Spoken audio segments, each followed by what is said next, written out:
고대 로마 제국의 전투형 엔터테이너, 검투사. 로마의 거대한 원형 경기장인 콜로세움에서 갑옷과 흉기로 무장하고 맹수나 다른 검투사들과 목숨을 걸고 싸웠던 전사들. 오늘날로 따지면 WWE의 프로레슬러나 각종 격투기에서 활약하는 선수들이라고 볼 수 있겠죠. 콜로세움. 로마의 베스파시아누스 황제가 건설한 원형 투기장으로 로마 시민들이 심심하면 찾아가서 유흥을 즐기던 공간이죠. 로마의 정치인들이 시민들의 불만을 달래기 위한 정책 중 가장 빛난 결과물.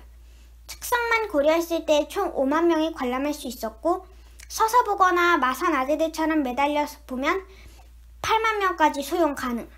이 화려하고 거대한 투기장에서 검투사들은 목숨을 걸고 싸웠다. 본래 검투사들이 싸우는 행사는 에트루리아의 제사 풍습에서 유래한 것입니다. 전쟁이 끝나면 전사한 전우들의 넋을 달래기 위해 포로나 범죄자들을 모아 서로 싸우게 해서 그 목숨을 제물로 바치는 의미였다고 하네요. 고로 처음에는 죽든지 말든지 닥치고 검투사들을 싸우게 해서 한쪽이 사망할 때까지 싸웠지만 점점 검투의 인기가 올라가고 하나의 유흥 문화로 자리 잡으면서 체계화되어 갑니다.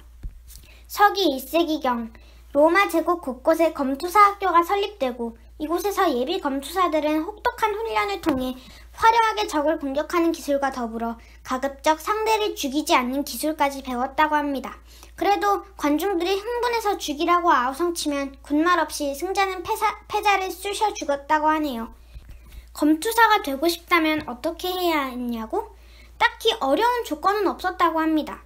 처음에는 전쟁 포로나 노예를 억지로 훈련시켜서 싸우게 했지만 점점 검투의 인기가 성층권까지 뚫을 정도로 올라가자 일반 시민들 중에서도 너도 나도 검투사가 되고자 지원했다고 합니다. 보통 자유민이 검투사가 되려면 전문적으로 검투사들을 관리하는 사람인 프로모터와 정식 계약을 하고 훈련에 들어갔습니다. 나중엔 귀족 자제들 중에서도 폼나게 싸우길 원해서 검투사로 지원하는 사람들이 등장합니다. 참고로 프로모터와 계약할 때 계약서 메뉴의 내용은 다음과 같습니다. 나는 몽둥이로 맞고 쇠사슬로 묶이고 불로 지짐당하고 칼로 수심당해도 불만 없이 따르겠습니다. 검투사가 되기로 계약을 맺고 혹독한 훈련을 받은 예비 검투사들은 콜로세움에서 비참하게 죽거나 아니면 로마 시민들의 환호와 경의를 한몸에 받는 스타 플레이어가 되거나 둘 중 하나가 될 운명. 후자가 되는데 성공할 경우 그 영광과 명예는 오늘날의 엔간한 스타 플레이어들 씹어잡힐 정도로 컸습니다.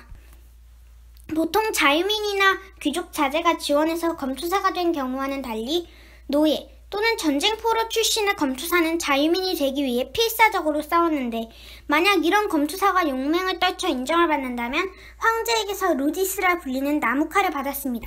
그러면 자유인이 될 수 있었죠. 루디스를 받은 검투사들은 루디아리라고 불렀으며 이들은 모든 검투사들에게 존경과 경의의 대상. 물론 루디스를 받은 뒤에도 싸움이 천직이면 계속 검투사로 살아갈 수도 있었고 대부분은 검투사에서 은퇴하고 검투교관, 심판, 기타 검투 관련 관리인, 검투사 계약인인 프로모터 등등 진로는 다양했다고 합니다. 영화 글래디에이터에 나온 프록시모 할배도 이 루디아리 출신. 루디아리들은 수많은 검투에서 승리한 최고의 베테랑들이었기 때문에 훈련 고관의 능력도 좋았고 특히 몇몇은 콜로세움에서 검투 진행자, 즉 캐스터나 해설 역할을 맡아 인기가 높았습니다. 그럼 지금부터 로마의 검투사들의 병과를 살펴볼까요? 동물과 싸우는 검투사. 동물과 싸우는 검투사들은 베스티아리라고 불렸습니다. 주로 외국에서 수입해온 희귀한 동물들을 상대로 싸우는 검투사들. 근데 엄밀히 말하면 검투사는 사람과 싸우는 전사였기 때문에 베스티아리아들은 글래디에이터에 포함되지 않았죠. 그래도 상당히 인기가 좋았던 병과. 보통 엔간하면 무장한 베스티아리가 이기긴 했는데 가끔 초월적으로 강한 동물이 나타나면 베스티아리들은 죄다 끔살. 키케로가 남긴 기록에 따르면 어느 날 사자 한 마리를 수입해왔는데 이 사자가 너무 강해서 혼자 200명의 베스티아리를 물어 죽였다라고 하네요. 젊은 검투사들 사이에서 베스티아리는 상금도 높고 사람들에게 인기도 좋아서 인기 있었다고 합니다. 맹수와 싸워 이긴 전사는 용기의 상징으로 불렸습니다. 그 외에도 범죄자들을 처벌할 목적으로 맨손으로 맹수와 싸우게 한 경기도 있었는데 이건 유명하지 않았다네요. 코도무스 황제도 직접 베스티아리가 되어 코끼리 3마리를 창으로 찔러 죽인 일화가 남아있다고 합니다. 얼마나 베스티아리 경기가 번번하게 일어났는지 아프리카 수단의 하마, 이라크의 사자, 북아프리카의 코끼리가 씨가 말라버릴 정도. 콜로세움 완공 기념으로 그날 하루에 동물 5,000마리가 끔살당했고 이후 100일 동안 베스티아리 경기로 죽은 동물은 9만 마리. 지금 동물 애호가들이 보면 거품 물고 쓰러질 기록이죠. 다음 시간에 2편으로 찾아오겠습니다.